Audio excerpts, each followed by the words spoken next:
Sinakay ng mga operatiba ang umano'y illegal na quarry site sa Davao City. Arestado ang 13 trabahador. Nasa frontline ng balitang yan, si Bril Montalvo. Dali-dali ang mga operatiba ng National Bureau of Investigation Davao sa pagtakbo sa liblib at mabatong bahagi ng Barangay Tamugan sa Davao City noong Lunes. Target nila ang mga trabahador sa umano'y illegal na quarry operation. Hindi na nakatakas pa ang isang lalaki na sakay ng backhoe.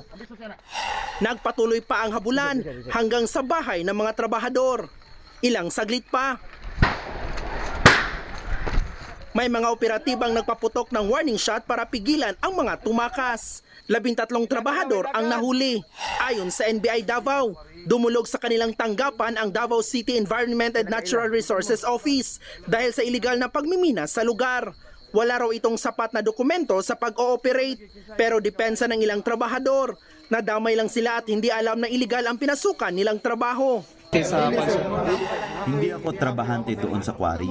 Meron akong amo. Hindi ako nakadating doon sa site. Nasa kalsada lang ako. Ayon sa NBI, kasabwat umano ng operator ng quarry ang ilang barangay officials. Pinaghahanap na sila ng mga otoridad. We cannot disclose the identity of the person behind this illegal quarry. We have strong evidence which would link and connect him that indeed he was the one responsible for all this illegal quarrying in Tamugan Figure. Mahaharap ang mga naarestong trabahador sa reklamong paglabag sa Philippine Mining Act of 1995. Nagbabalita mula sa Frontline, Bril Montalvo, News 5.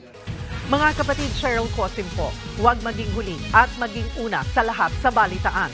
Para sa tuloy-tuloy na talakayan sa Frontline, mag-follow at mag-subscribe sa social media pages ng News 5.